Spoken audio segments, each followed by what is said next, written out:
Hi. Hi there.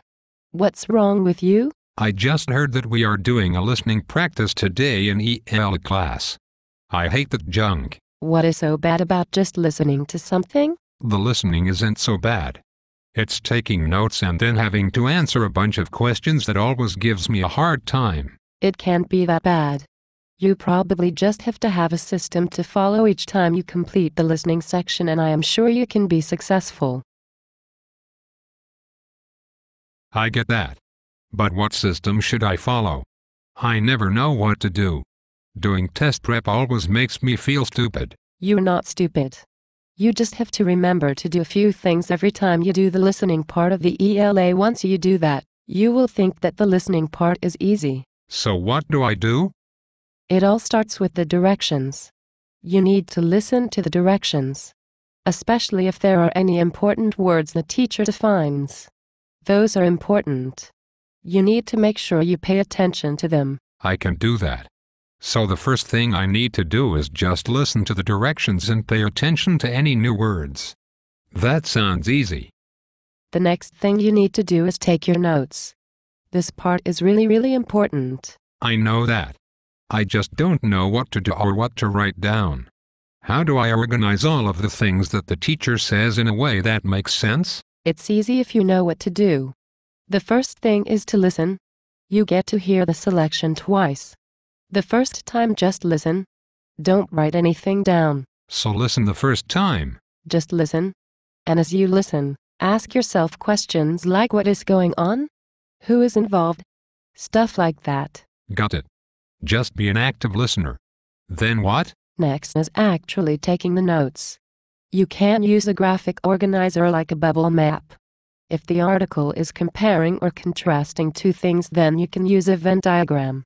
Some people like to just write a list of the main points. The most important thing is writing down as much useful information as you can. How do I know what stuff I should write down?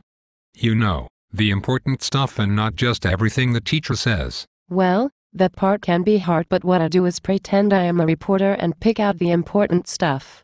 I just remind myself for the 5W and the H. The 5W and the H? What the heck is that? It's what reporters use to get all the facts about a subject. You listen for who, what, where, when, and why. You also listen for how something was done. I get it. So I just pretend to be a reporter and get all the facts. I can do that. How much should I actually write down? Well, you have to remember that you can only use the notes you write down to answer the questions. Since you don't know what the questions will be, you should write down as much as you can. I always try and fill up at least one full page of notes. That way I have more than enough information to look back at. How much should you write down? That's up to you. Just remember to get the main points. What if I don't know how to spell something? The teacher won't ever spell things for us. Teachers can't spell anything for you during the test. It's against the rules. Instead, you can spell things out the best you can. If you really don't know a person's name or something, you can call them Miss or Mr. and then the letter that starts their last name. Don't worry so much about spelling. It's the actual facts that are important. Okay. So I need to listen carefully to the directions and take good notes. What about the questions? How do I best answer the questions on the listening part of the EL test?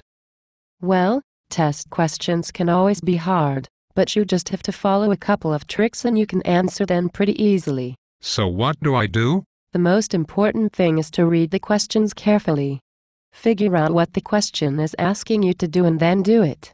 For example, if the question asks for 2 reasons something happened, make sure you give 2 reasons and not 1 reason and not 3 reasons. That makes sense. What else? Be sure you refer back to your notes.